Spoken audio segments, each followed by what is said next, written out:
नमस्कार, आप देख रहे हैं बिग न्यूज बिग शो। आपके साथ मैं हूं राज ठाकुर। एक देश एक चुनाव का मुद्दा पिछले कई महीनों से देश में छाया हुआ है। विपक्ष इसे लेकर सरकार की आलोचना करने में लगा है तो सत्ता पक्ष इसे ऐतिहासिक कदम बताते नहीं थक रहा। लेकिन इस बीच केंद्रीय कैबिनेट की मंजूरी मिलने के बाद संसद के शीतकालीन सत्र के 17वें दिन मंगलवार को लोकसभा में सरकार ने एक देश एक चुनाव से जुड़े बिल पेश कर दिया है। केंद्रीय कानून मंत्री अर्जुन राम मेघवाल ने इसके लिए 129वां संविधान संशोधन बिल पेश किया और इसे देश हित में उठाया गया एक बड़ा कदम भी बता दिया। लेकिन सवाल यह कि वन नेशन वन इलेक्शन है क्या? वन नेशन वन इलेक्शन के लिए अब तक क्या क्या हो चुका है? वन नेशन वन इलेक्शन के लिए बनाई गई पूर्व राष्ट्रपति रामनाथ कोविंद की अध्यक्षता वाले पैनल ने सरकार को क्या सुझाव दिए हैं? कोविंद की कमेटी में किसे किसे सदस्य बनाया गया है? क्या साल 2029 तक देश में वन इलेक्शन लागू हो जाएगा या फिर इसमें अभी कुछ और अड़चने हैं? वन नेशन वन इलेक्शन के समर्थन में और विरोध में क्या क्या तर्क दिए जा रहे हैं? वन नेशन वन इलेक्शन को भारत में लागू करने के लिए किन किन देशों के चुनावों का अध्ययन किया गया? यानी वो तमाम सवाल जो वन नेशन वन इलेक्शन को लेकर आपके दिमाग में चल रहे होंगे, उन सारे सवालों का जवाब हम आपको बिग न्यूज बिग शो के जरिए अगले आधे घंटे के दौरान देने वाले हैं। लोकसभा में वन नेशन वन इलेक्शन का बिल पेश करते हुए सरकार की ओर से क्या कुछ कहा गया और उस पर विपक्ष की क्या प्रतिक्रिया रही। साथ ही यह भी बताएंगे कि राज्यसभा में मंगलवार को क्या सत्ता पक्ष और क्या विपक्ष आपने सामने भिड़ते हुए नजर आए, किन मुद्दों को लेकर बहस होती हुई नजर आई। तो चलिए शुरू करते हैं बिग न्यूज बिग शो का सफर। कहीं मत जाइए, अगले आधे घंटे के दौरान देंगे आपको तमाम जानकारियां।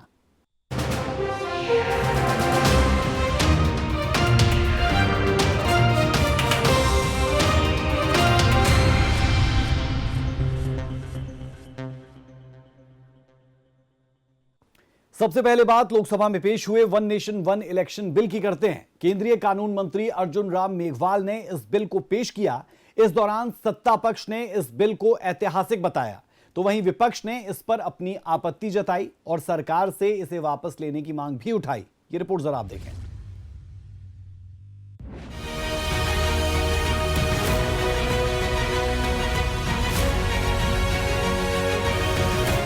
The Constitution 129th Amendment Bill 2024 further to amend the Constitution of India, ये आइटम नंबर 18 में है और आइटम नंबर 19 में जैसे आपने कहा, honourable speaker sir, with your permission I wish to move for leave to introduce the Union Territories Laws Amendment Bill 2024 further to amend the Government of Union Territories Act 1963, the Government of National Capital Territory of Delhi Act 1991 and the Jammu and Kashmir Reorganization Act 2019। Modi सरकार ने अपने तीसरे कार्यकाल में एक देश एक चुनाव को लेकर मंगलवार को लोकसभा में बिल पेश कर दिया है। केंद्रीय कानून मंत्री अर्जुन राम मेघवाल ने इसे सदन में रखा, जिस पर विपक्ष ने अपना कड़ा विरोध जताया। भारतीय संघ राज्यों के बीच किसी समझौते का परिणाम नहीं है। ये बाबा साहब का कोट ही है कि भारतीय संघ राज्यों के बीच किसी समझौते का परिणाम नहीं है।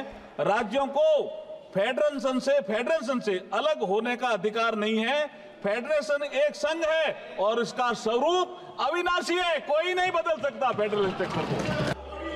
जो निर्णय लेता है सदा देश हित की खातिर जग में, साहस से करता दूर सदा जो भी बाता आदि मग में। मग का मतलब ये मार्ग है। ये इलेक्शन का एक प्रोसेस था, चक्र टूट गया साहब 71 में, तो बाधा आ गई। जो निर्णय लेता है सदा देश हित की खातिर जग में, साहस से करता दूर सदा जो भी बाता आती जग में, अपना सर्वस्व लगा कर भी अपना कर्तव्य निभाता है। जो नेता दूरदर्शी होता है वही इतिहास बनाता है। आज इतिहास बनाने का अवसर आया है।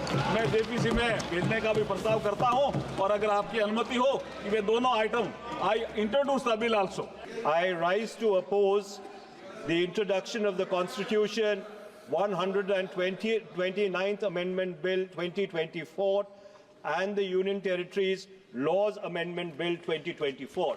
Mr. Speaker, sir, beyond the 7th schedule of the Constitution is the basic structure doctrine. And that basic structure doctrine spells out that there are certain features of the Indian Constitution which are beyond the amending power of this House also. One of the essential features is federalism and the structure of our democracy. And therefore, the bills which have been moved by the Honorable Minister of Law and Justice absolutely assault the basic structure of the Constitution and are beyond the legislative competence of this House, and therefore they need to be opposed ab initio, and the introduction of those bills have to be stopped. Number two, Mr. Speaker, sir, how is it possible under our constitutional scheme that the tenures of the state legislatures can be made subject to the tenure of the national legislature? That is completely an antithesis of the constitutional scheme. One nation one election के विरोध में कांग्रेस को क्षेत्रीय दलों का भी साथ मिला, जिसमें समाजवादी पार्टी, टीएमसी, एआईएमआईएम शामिल हैं। सपा सांसद धर्मेंद्र यादव ने कहा कि मैं इस बिल का विरोध करता हूं। इस बिल के जरिए संविधान के मूल ढांचे को बदलने की कोशिश हो रही है। तो वहीं असदुद्दीन ओवैसी ने कहा कि एक देश एक चुनाव होने से क्षेत्रीय पार्टियां खत्म हो जाएंगी। मैं इस संविधान के 129वें संशोधन अधिनियम के विरोध के लिए खड़ा हूं। अध्यक्ष जी, मैं समझ नहीं पा रहा हूं, अभी 2 दिन पहले संविधान को बचाने की, संविधान की गौरवशाली परंपराएं की कस्में खाने में कोई कमी नहीं रखी। 2 ही दिन के अंदर संविधान की जो हमारी मूल भावना है, 2 ही दिन के अंदर संविधान का जो हमारा बेसिक स्ट्रक्चर है, 2 ही दिन के अंदर संविधान का जो हमारा संघीय ढांचा है, उसको खत्म करने के लिए संविधान संशोधन बिल लाए हैं।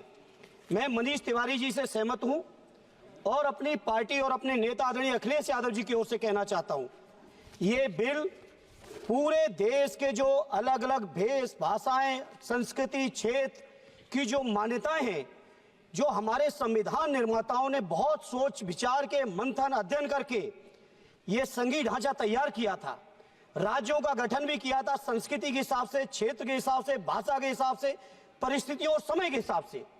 मैं नहीं समझता अध्यक्ष जी, मुझे कहने में कोई संकोच नहीं, उस समय के हमारे संविधान निर्माताओं से विद्वान, बाबा साहब भीमराव अंबेडकर से ज्यादा विद्वान इस सदन में अभी कोई नहीं बैठा, मुझे कहने में संकोच नहीं है। और ये संविधान की मूल भावना को खत्म करके कैसे तानाशाही के रास्ते निकाले जाएं, इसके अलावा कोई काम ही नहीं बचा है। Sir, this bill violates the right to democratic self-government, which is part of Article 1419. And if a legislative assembly is dissolved, sir, and midterm elections are conducted, the tenure of that assembly will not be for 5 years, sir. This in itself is a violation of parliamentary democracy, which envisages a tenured legislature. Sir, constitutional scheme makes it clear that once elections are conducted, the House should have a right to function for next 5 years. This is a violation of basic structure. That such a provision is being done for administrative convenience, not for constitutional purpose. Sir, the principle of federalism means that states are not mere appendages of the center. States are not dependent on the union for their existence. This is the violation of federalism, sir.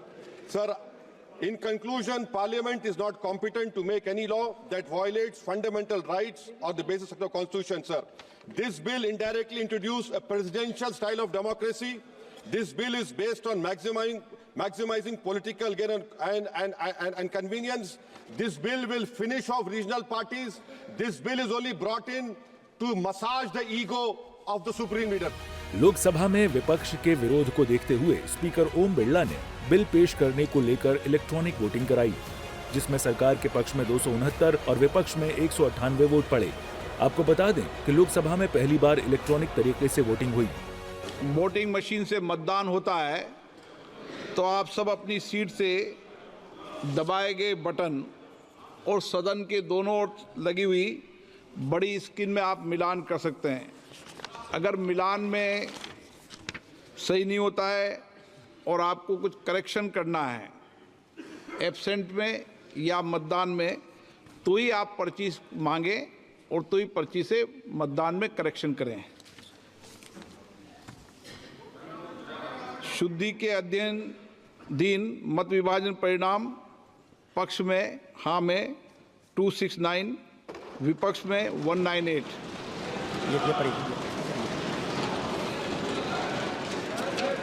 बहुमत के पक्ष में मतदान हुआ। बहुमत प्रस्ताव के पक्ष में हाँ। माननीय मंत्री जी, अब विधेयक को पुनः स्थापित करें। Honorable Speaker, sir, with your permission, the Constitution's 129th Amendment Bill 2024, I introduce the bill. Item number 19। Honorable Speaker, एक sir. मिनट मैं पढ़ूंगा। प्रश्न ये कि विधेयक को पुनर्स्थापित करने की अनुमति प्रदान की जाए। जो सदस्य इसके पक्ष में हाँ कहें, जो सदस्य विरोध में ना कहें। मेरे विचार में निर्णय हाँ वालों के पक्ष में, हाँ वालों के पक्ष में। मंत्री जी विधेयक को पुनर्स्थापित करें। इस दौरान स्पीकर ओम बिरला ने विपक्षी सांसदों को भरोसा दिया कि इस मामले में जेपीसी गठित कर व्यापक चर्चा होगी, जिसमें सभी दलों से सांसद मौजूद होंगे।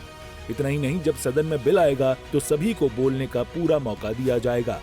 ब्यूरो रिपोर्ट, सूर्या समाचार। और चलिए अब आपको बताते हैं कि वन नेशन वन इलेक्शन है क्या, भारत में इसे किस तरह लागू किए जाने की तैयारी है। वन नेशन वन इलेक्शन को लेकर पूर्व राष्ट्रपति रामनाथ कोविंद की कमेटी ने सरकार को क्या क्या सुझाव दिए और इस कमेटी में कौन कौन शामिल है, देखें जरा।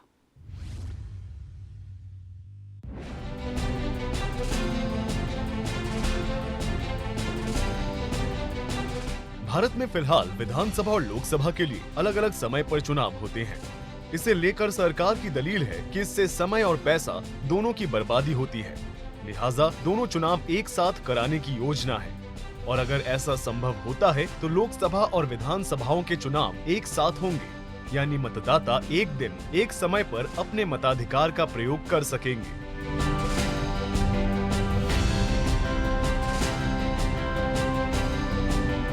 बीजेपी अपने इस कदम को ऐतिहासिक बताने में जुटी है और इसे सफल बनाने को लेकर पूर्व राष्ट्रपति कोविंद की अध्यक्षता में एक कमेटी बनाई गई है। 2 सितंबर 2023 को बनाई गई इस कमेटी ने स्टेक होल्डर्स और एक्सपर्ट से चर्चा के बाद 14 मार्च 2024 को अपनी रिपोर्ट राष्ट्रपति द्रौपदी मुर्मू को सौंप दी थी। बता दें कि वन नेशन वन इलेक्शन को लेकर कोविंद कमेटी ने सरकार को अपने 5 सुझाव दिए हैं, जिसमें उन्होंने बताया है कि सभी राज्यों में विधानसभा का कार्यकाल अगले लोकसभा चुनाव यानी 2029 तक बढ़ाया जाए। हंग असेंबली यानी किसी को बहुमत नहीं मिलने की स्थिति में बाकी 5 साल के कार्यकाल के लिए नए सिरे से चुनाव कराए जाए। पहले फेज में लोकसभा विधानसभा चुनाव एक साथ कराए जा सकते हैं। उसके बाद दूसरे फेज में 100 दिनों के भीतर लोकल बॉडी के इलेक्शन कराए जा सकते हैं। चुनाव आयोग लोकसभा, विधानसभा, स्थानीय निकाय चुनावों के लिए राज्य चुनाव अधिकारियों के परामर्श से सिंगल वोटर लिस्ट और वोटर आईडी कार्ड तैयार करेगा। एक साथ चुनाव के लिए उपकरणों, जनशक्ति और सुरक्षा बलों की एडवांस प्लानिंग की सिफारिश की गई है। वन नेशन वन इलेक्शन को लेकर रामनाथ कोविंद की अध्यक्षता में बनाई गई इस कमेटी में कुल 8 सदस्यों को शामिल किया गया है। इनमें पूर्व राष्ट्रपति रामनाथ कोविंद, हरीश साल्वे वरिष्ठ अधिवक्ता, अमित शाह गृह मंत्री, अधीर रंजन चौधरी कांग्रेस नेता, Ghulam Nabi DPA party, N K Singh 15वें वित्त आयोग के पूर्व अध्यक्ष, डॉक्टर सुभाष कश्यप लोकसभा के पूर्व महासचिव, संजय कोठारी पूर्व मुख्य सतर्कता आयुक्त शामिल हैं। भारत में एक देश एक चुनाव को सही तरीके से लागू करने को लेकर रामनाथ कोविंद के पैनल ने 7 देशों के चुनावी प्रक्रिया का अध्ययन किया है। इनमें स्वीडन, बेल्जियम, जर्मनी, दक्षिण अफ्रीका, जापान, फिलीपींस और इंडोनेशिया शामिल है।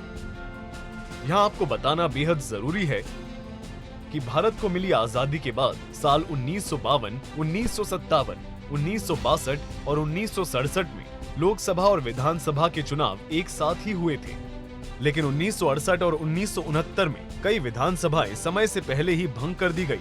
इसके बाद दिसंबर 1970 में लोकसभा भी भंग कर दी गई और इस वजह से एक देश एक चुनाव की परंपरा टूट गई। ब्यूरो रिपोर्ट, सूर्या समाचार।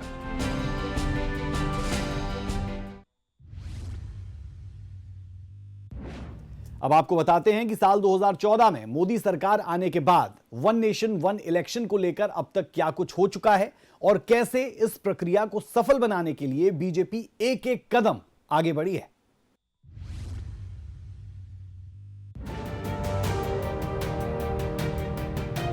साल 2014 में जब देश में बीजेपी की पूर्ण बहुमत से सरकार बनी थी, तभी इस बात की अटकलें शुरू हो गई थी कि BJP one nation one election की पक्षधर है और आने वाले समय में इस प्रक्रिया को तेजी से आगे बढ़ाया जाएगा।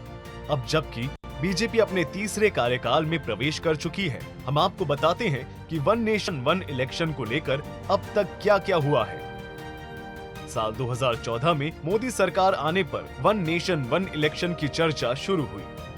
दिसंबर 2015 में लॉ कमीशन ने कहा एक साथ चुनाव होने पर करोड़ों रुपए बचेंगे। साल 2019 के जून महीने में पहली बार पीएम मोदी ने इस पर विचार के लिए सभी पार्टियों की बैठक बुलाई। नवंबर 2020 में पीएम मोदी ने एक कार्यक्रम को संबोधित करते हुए वन नेशन वन इलेक्शन को देश के लिए जरूरी बताया। 2023 में पूर्व राष्ट्रपति रामनाथ कोविंद की अध्यक्षता में एक कमेटी बनाई गई। मार्च 2024 में कोविंद कमेटी ने राष्ट्रपति को अपनी विस्तृत रिपोर्ट सौंपी और इस महीने केंद्रीय कैबिनेट की मंजूरी मिलने के बाद लोकसभा में बिल पास होने के बाद जेपीसी में चर्चा के लिए भेज दिया गया है। बता दें कि भारत की संसद में लोकसभा और राज्यसभा 2 सदन होते हैं, जिसका मुख्य काम विधान या कानून बनाना होता है। इसके लिए पहले विधेयक सदन में पेश किया जाता है, फिर इस पर चर्चा होती है और उसके बाद सभी की सहमति या फिर वोटिंग से पास किया जाता है और फिर राष्ट्रपति की मंजूरी के बाद विधेयक कानून बन जाता है। यानी कुल मिलाकर वन नेशन वन इलेक्शन को लेकर अभी कई अड़चने हैं। ब्यूरो रिपोर्ट, सूर्या समाचार।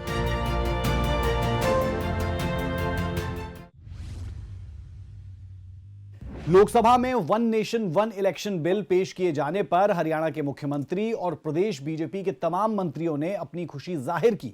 उन्होंने कहा कि इससे समय और पैसा दोनों की बचत होगी, साथ ही विकास कार्यों को और गति मिलने में मदद होगी।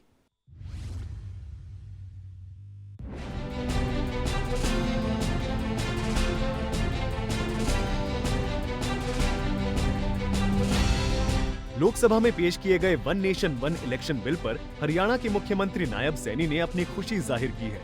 उन्होंने कहा है कि वर्तमान समय में एक के बाद एक चुनाव होने से विकास की गति को बल नहीं मिल पाता है, लेकिन एक साथ चुनाव होने पर समय और पैसा दोनों की बचत होगी। आदरणीय प्रधानमंत्री जी का जो ये विजन है कि देश के अंदर वन नेशन वन इलेक्शन के तहत इलेक्शन होने चाहिए, क्योंकि लगातार जिस प्रकार से हम इलेक्शन में ही खड़े रहते हैं, चाहे पंचायत का इलेक्शन हो, चाहे नगर पालिकाओं के स्थानीय निकाय के इलेक्शन हो, विधानसभा के इलेक्शन हो या लोकसभा के इलेक्शन हो या किसी अन्य राज्य में अलग अलग समय के ऊपर वो इलेक्शन चलते रहते थे।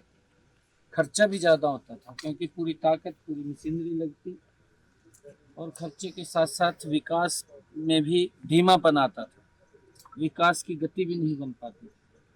इससे दोनों कामों में संतुलन आएगा, काम भी गति से होगा, काम तो गति से होगा ही, परंतु हमारा समय भी बचेगा, हमारा पैसा भी बचेगा, जिस पैसे को और समय को हम विकास, इस भारत के विकास के अंदर उसका सदुपयोग कर पाएंगे। ये आदरणीय प्रधानमंत्री जी का जो विजन है वो सराहनीय है, उसकी हम पूरी प्रशंसा करते हैं। जो भी अच्छे काम होते हैं उनका तो विरोध कांग्रेस पार्टी की डिक्शनरी में लिखा हुआ है, वो सबसे पहले आकर के उसका विरोध करना, प्रशंसा नहीं करनी। आदरणीय मोदी जी ने पिछले 10 वर्षों में देश में अगाध काम किए। जितने काम कांग्रेस ने 55 सालों में नहीं किए, मोदी जी 10 सालों के अंदर डबल इंजन की जहां जहां सरकारें भी रही हैं, वहां प्रदेश में भी और देश में भी गति से काम हुआ है। आज लोग उस बात की चर्चा भी करते हैं, परंतु कांग्रेस के नेता नहीं करते, कांग्रेस के नेताओं को दिखाई नहीं देता ये काम हो रहे हैं। उनका तो एक ही एजेंडा फिट हो गया कि बस विरोध करना, कुछ भी।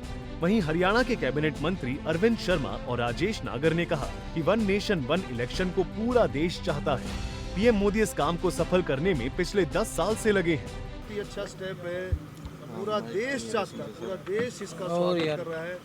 एक देश एक कानून, ये आज की बात नहीं है। माननीय प्रधानमंत्री मोदी जी 24/7 बनते ही 10 साल पहले से इसी डायरेक्शन में थे कि एक देश एक कानून। और हम जानते हैं कि कितना पैसा, कितना समय और कितनी एनर्जी इसमें वेस्ट होती है। अभी पीछे चुनाव हुए हरियाणा के, झारखंड के, पूरा कोड लग गया स्टेटों में। उसके बाद चुनाव हुए महाराष्ट्र के, अब चुनाव होंगे दिल्ली के। तो मतलब आप देखेंगे पूरा साल चुनाव में निकल जाता है, पूरा साल कोड को कंडक्ट में निकल जाता है। इसका स्वागत तो मेरा ख्याल में बच्चा बच्चा इसका स्वागत कर रहा है। निश्चित तौर पर बहुत ही साहसिक और ऐतिहासिक फैसला ये देश के लिए है। एक नेशन एक चुनाव से जहां हमारा खर्चा बचेगा, टाइम बचेगा, समय की बर्बादी बचेगी, तो निश्चित रूप से जो कमिटमेंट जनता से भारतीय जनता पार्टी ने, आदरणीय हमारे देश के यशस्वी प्रधानमंत्री नरेंद्र भाई मोदी जी ने की थी, वो पूरी होने जा रही है। इसके लिए मैं जहां माननीय नरेंद्र भाई मोदी जी को बधाई देता हूं, मैं देश के लोगों को भी बधाई देता हूं कि लगातार विकास के लिए कोई बिना बाधा के विकास हो, इसके लिए बहुत ही एक अच्छा फैसला ये वन नेशन इलेक्शन का है। बहुत अच्छी पहल है। इसमें तो हम बहुत दिन से हमारे माननीय प्रधानमंत्री इस पे वर्किंग कर रहे हैं और इससे खर्चा भी बचता है, समय भी बचता है और पूरे साल इलेक्शन ही होते रहते हैं। उससे कोड ऑफ कंडक्ट लग जाता है, काम में भी बाधा होती है, काम में रुकावट होती है और ये बिल को सबको समर्थन करना चाहिए। बता दें कि वन नेशन वन इलेक्शन पर मोदी सरकार पिछले 10 सालों से काम कर रही है, लेकिन अभी भी चुनौतियां कम नहीं है, जिसमें सबसे बड़ी चुनौती विरोधी दलों को साथ लेने की है। ब्यूरो रिपोर्ट, सूर्या समाचार। तो आपने देखा कि एक देश एक चुनाव को लेकर लोकसभा में क्या कुछ हुआ। ऐसे में सरकार के लिए आगे की राह इतनी आसान नहीं होने वाली है। हालांकि एक अच्छी बात यह है कि इस बिल को लेकर सरकार को 32 पार्टियों का समर्थन मिला, जबकि 15 पार्टियों ने विरोध जताया। विरोध जताने वालों में कांग्रेस के अलावा Shiv Sena, UBT, Samajwadi party, Trinamool Congress, DMK जैसी पार्टियां शामिल है। बिग न्यूज बिग शो में अभी के लिए हमारा और आपका साथ इतना ही। खबरों का सिलसिला सूर्या समाचार पर बदस्तूर जारी है। इजाजत दें, नमस्कार।